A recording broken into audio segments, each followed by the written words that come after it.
Hello 10th class के students.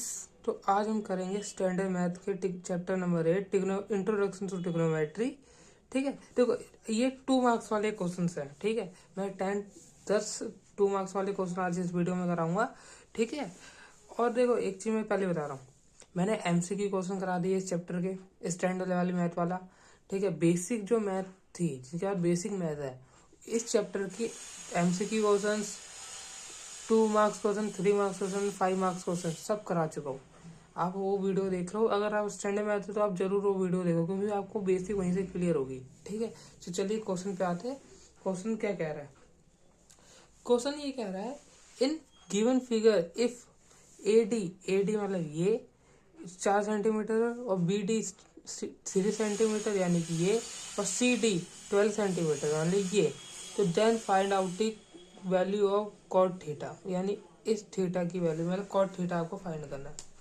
चलिए तो देखिए, एक चीज मैं पहले बता रहा हूँ, इस फिगर पे लिखने से पहले देखो, ये फिगर ना ऐसे दे रखी है। देखो यहाँ पे भी 90 है और यहाँ पे 90। चलो मैंने इस चीज, कुछ लोगों को बच्चों को कंफ्यूजन हो रही होगी, यार यहाँ पे कैसे 90। अगर मैं इस चीज को हटा देता हूँ, यहाँ ये 90 कह रहा है, तो ये ट्रायंगल कुछ ऐसा है। ठीक है, ऐसा ये ट्रायंगल है, ऐसा है ये ट्रायंगल कुछ ऐसा है, ये ऐसा दिखा रहा है ना। तो ये 90 बता रखा है, तो 90 वाले को आप थोड़ा इसको एडजस्ट करो। इसको एडजस्ट करोगे तो ये आ जाएगा। ठीक है, ये आ जाएगा। अब देखो हमें बोला यहाँ का एंगल निकालना है, ये थीटा है। थीटा के सामने वाला क्या होता है? परपेंडिकुलर।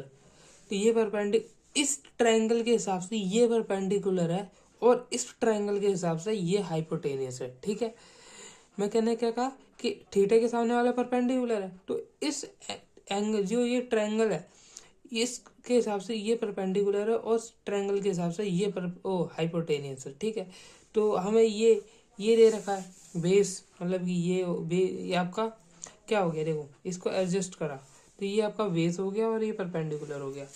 ठीक है, तो हमें हाइपोटेनस लिखनी है। तो मैं एक बार ना गिवन वगैरह लिख देता हूँ, फिर आप उस वीडियो मैं अभी पॉज करके ना सबको लिख देता हूँ, फिर आपको दिखाता हूँ क्या करा।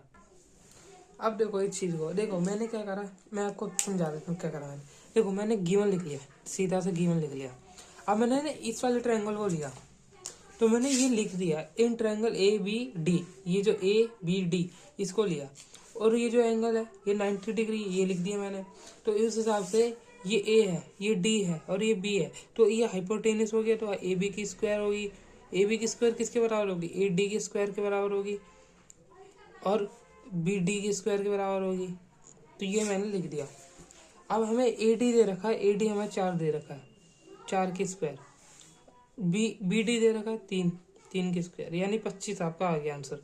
अब AB है कि स्क्वायर है, अब स्क्वायर है तो रूट हो जाएगा, आपको पता ही है, तो आपको पता ही होगा स्क्वायर है तो रूट हो जाएगा।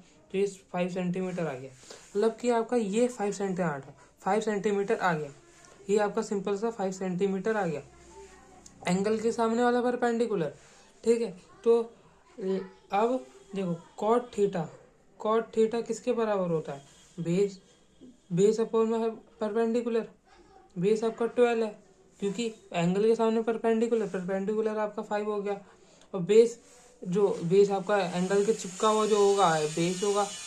ठीक है, अब इसको बेस मत माना, क्योंकि इन दोनों के हिसाब से अगर ट्रायंगल को सेपरेटली कर दो, मैं मतलब कि ये को ऐसे में छुपा दो इसको, तो ये आपको एक राइट ट्रायंगल लग रहा होगा। ये हाइट, ये जो लेंथ है सबसे बड़ी है, और सबसे बड़ी वाली हाइपोटेनियस होती है, आपको पता।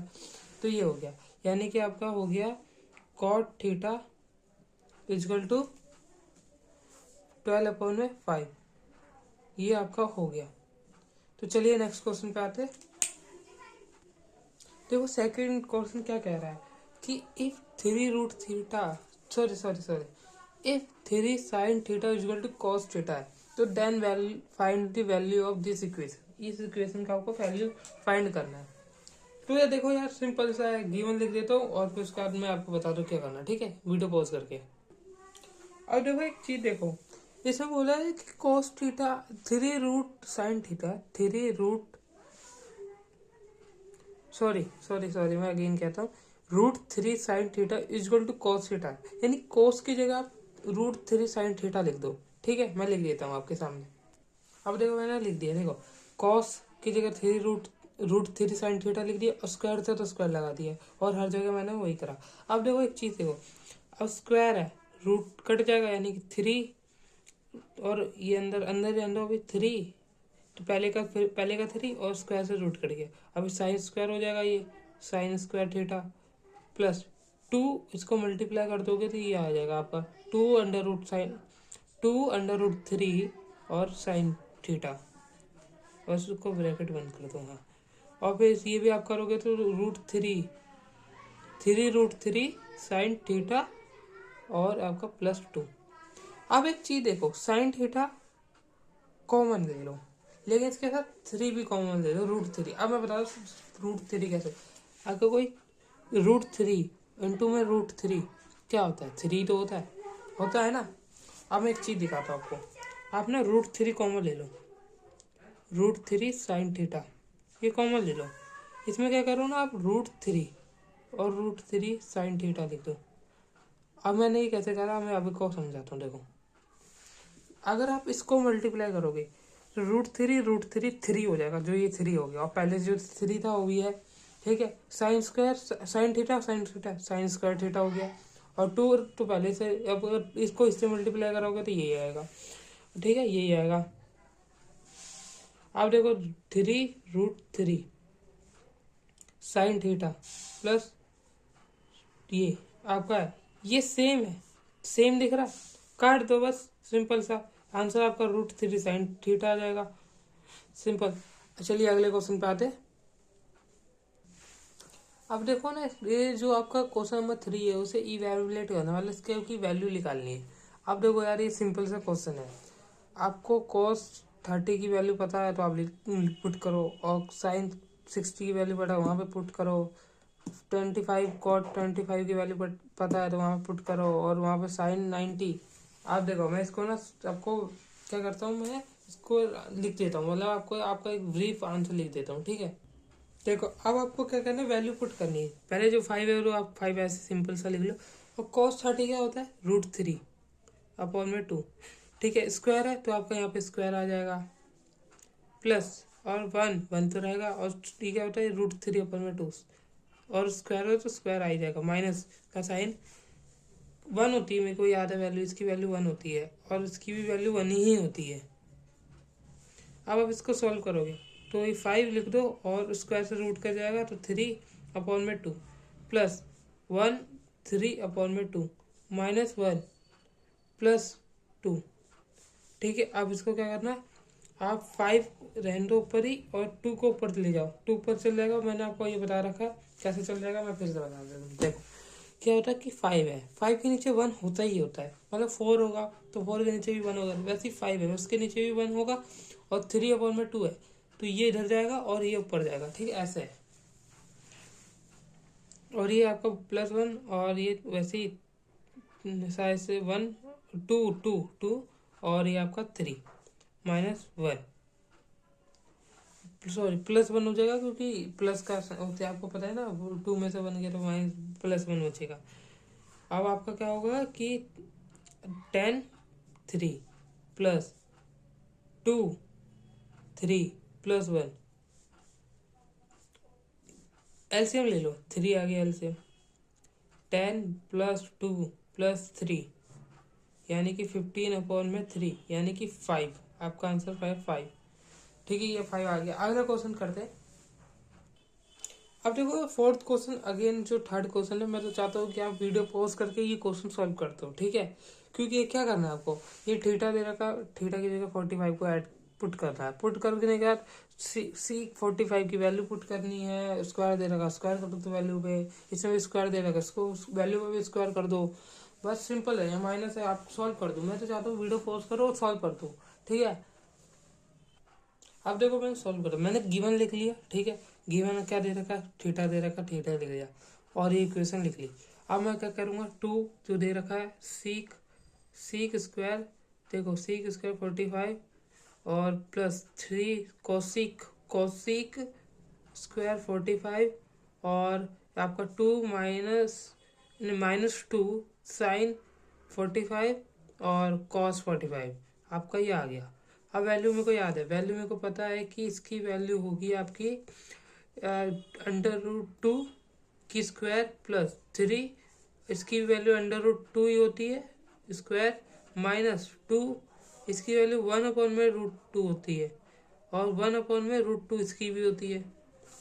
तो इसको आप सोल्व करने जाओगे तो ये स्क्वायर से रूट कट गया और स्क्वायर से रूट कट 2 से 2 मल्टीप्लाई करो 4 प्लस स्क्वायर से रूट कट गया और 4 को 3 से करा मल्टीप्लाई, तो आपका आंसर स्क्वायर से √4 2 6 हो गया। और आपका ये देखो, अगर इन दोनों का मल्टीप्लाई होगा तो रूट रूट कट जाएगा, तो 2 तो रहेगा ही रहेगा, पहले ये वाला 2 और ये रूट कट जाएगा, 1/2 हो जाएगा, इससे ये कट गया और आपका आंसर 10 - 1 यानी कि 9 आपका आंसर आ गया। तो चलिए अगले क्वेश्चन पे आते हैं। अब क्वेश्चन नंबर 5 क्या कह रहा है, देखो if sine x plus cos y equal to 1 है, एक्स की वैल्यू आपकी एक्स की वैल्यू 30 डिग्री दे रखी है, मतलब 30 डिग्री दे रखी है, and y is an acute angle, मतलब y जो है छोटा सा एक एंगल है, वो आपको y की वैल्यू बता, एक्यूट मतलब छोटा सा, ठीक है, आपको वो बताना है। देखो अब इसको क्वेश्चन को करना क्या है, पहले ना आपको क्या करना है, गिवन लिखने का। तो मैं गिवन लिख लेता हूँ, ठीक है, हमने गिवन लिख लिया। अब देखो एक चीज समझा, अब देखो ये क्या बोल रहा है, साइन सॉल्व, देखो मैं यहाँ लिख लेता हूँ सॉल्व। अब देखो साइन एक्स की वैल्यू 30 दे, 30 पुट कर दो प्लस कॉस वाई पर, ठीक है, ये दे रखा है। अब देखो साइन 30 पे क्या होती है वैल्यू 1/2 प्लस कॉस वाई को भी आप रहने दो इक्वल टू 1, ठीक है, कॉस वाई और माइनस +1 तो इधर आएगा, ये चीज़ को इधर तो -1/2, तो इसका आंसर तो यार आपको सिंपल से आपको पता ही है कि 1/2 ही होने वाला है। अब वाई कॉस कौन से एंगल पे 1/2 होता है ये आपको बताना है, ठीक है, तो ये आपको बताना है। तो यार मेरे को पता है कि ये होता है, मेरे को एंगल 60 पे होता है, तो आपको एंगल 60 की वैल्यू पता चल गई, ठीक है, सिंपल हो गया। अब अगले क्वेश्चन, छठे क्वेश्चन पे आते हैं।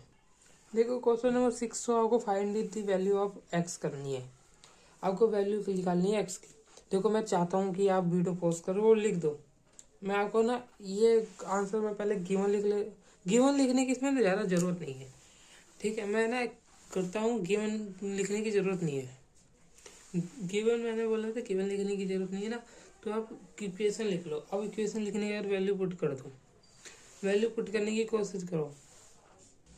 अब देखो कोसिक 30 की वैल्यू क्या होती है 2, स्क्वायर लगा दिया, एक्स रहने दो, एक्स हमें निकालना है, तो साइन 60 की वैल्यू क्या होती है √3/2 स्क्वायर, √3/2 √3, 10 क्या होता है 1/√3 स्क्वायर इक्वल टू 10 दे रखा है, ठीक है। अब देखो ये हो गया 4 को 2 से मल्टीप्लाई कराओगे 8 प्लस एक्स रहेगा √3 और 4 हो जाएगा, क्योंकि स्क्वायर से रूट कट गया, ये हो गया -3 2 1/2 इक्वल टू 10, ये हो गया आपका सिंपल, ठीक है। ये आपका करना है कि x और 3/4 इसको रहने दो इधर ही, देखो 10 पहले से 10, ये इधर प्लस है, इधर आके माइनस हो गया, अब ये प्लस हो जाएगा क्योंकि इधर माइनस है, इधर प्लस हो जाएगा 3/4। ये अब देखो, अब इसको अब सोल्व करने की कोशिश करो। यार मैंने एक गलती कर दी, देखो मैंने गलती क्या करी, यहाँ पे 2 लिख दी, यहाँ पे 3 रूट है, ठीक है, √3 है, तो यहाँ पे 3 हो जाएगा ना, फिर कैसे कट गया, तो ये 6 हो जाएगा, तो अगर ये 6 हो जाएगा तो ये तो कट ही जाएगा, तो ये x और ये 3/4 ये तो रहने दो, ठीक है, ये x और ये 3/4 रहने दो, 2 हो जाएगा और ये 2,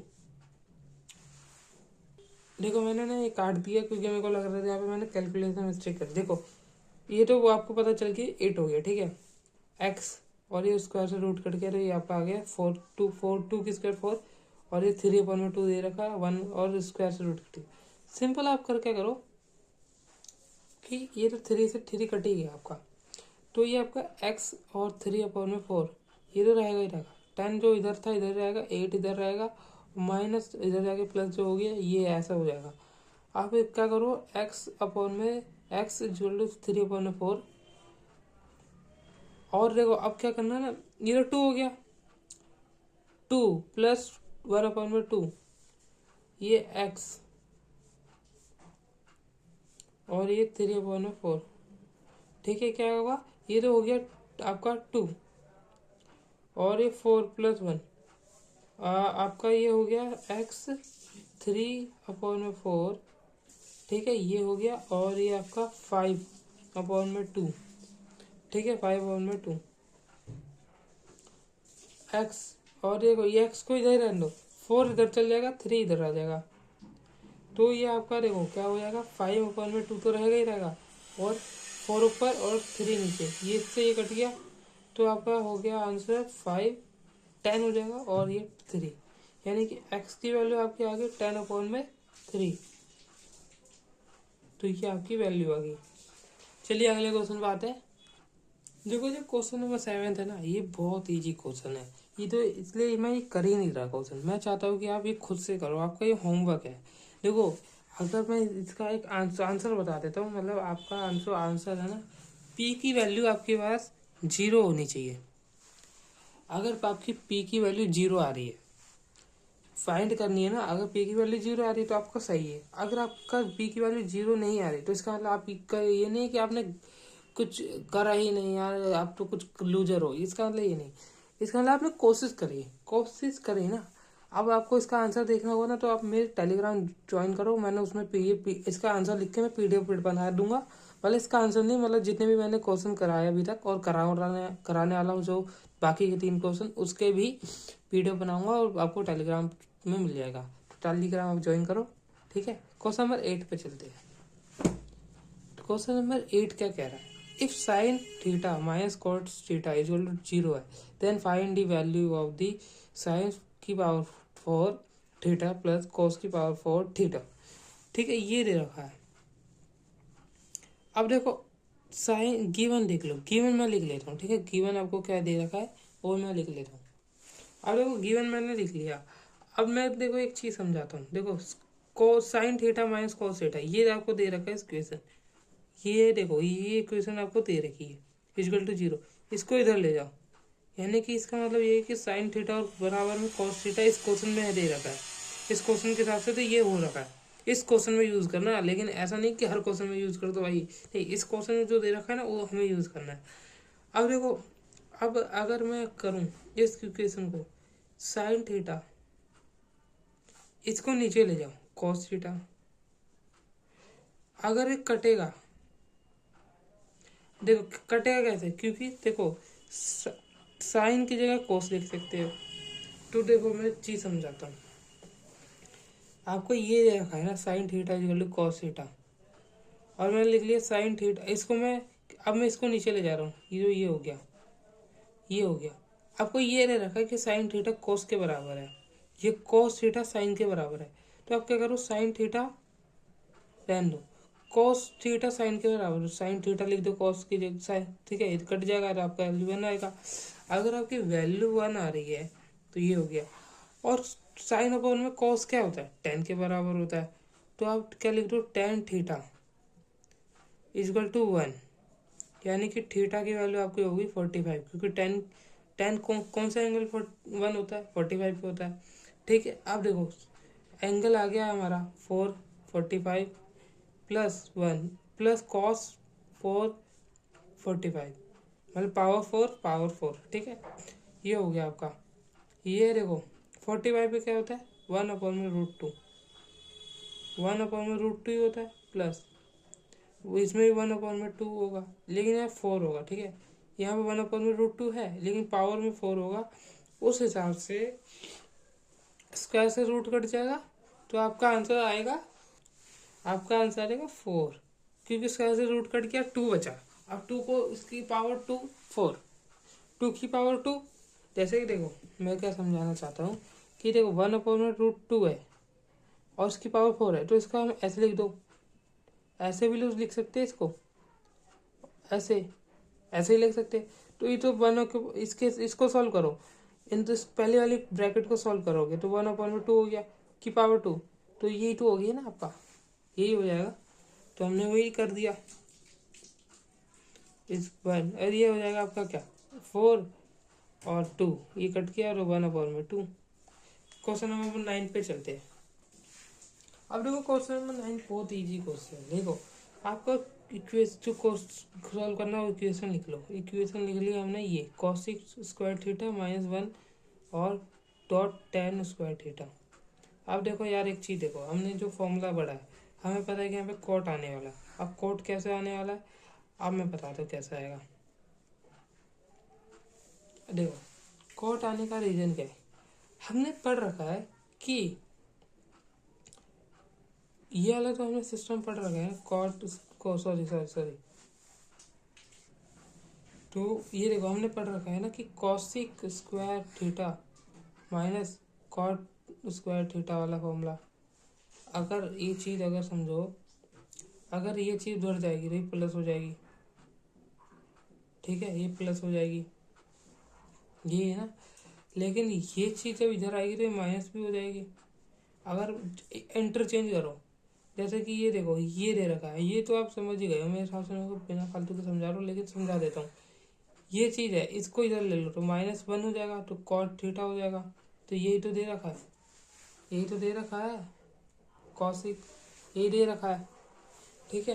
तो चलिए तो इसको देखो, इसको सॉल्व करने का सिंपल सा एक, अब इसको सॉल्व कैसे करें। देखो इसका आंसर cot² डॉट tan को हम कॉट में भी तो कन्वर्ट कर सकते हैं, तो यही तो होगा, ये हो जाएगा 1। चलिए अगले 10th क्वेश्चन पे आता है।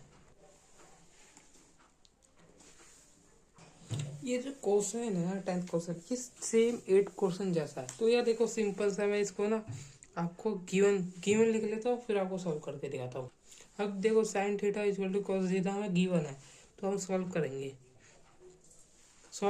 तो हमें पता है कि यार sin θ अपॉन में cos θ 1 होने वाला है, क्योंकि मैंने 8 क्वेश्चन में भी समझाया है। तो यार 1 हो रहा है, तो ये हमें पता है कि tan θ = 1, ये एंगल 45 पे होता है। तो हमें tan² और प्लस cot² -2 हो गया। अब हमें पता है सॉल्व करने के बाद कि ये एंगल 45 है और ये भी एंगल 45 है और -1, ठीक है। तो ये हो गया आपका 1 प्लस 1 -2, यानी कि आपका आंसर है 0। चलिए तो ये क्वेश्चन हो गए हमारे सॉल्व, ठीक है। ये आखिरी क्वेश्चन था। अब मैं एक इम्पोर्टेंट चीज़ है, अब मैं 3 मार्क्स के इम्पोर्टेंट क्वेश्चन लाऊंगा, ठीक है, फिर 5 मार्क्स से लाऊंगा।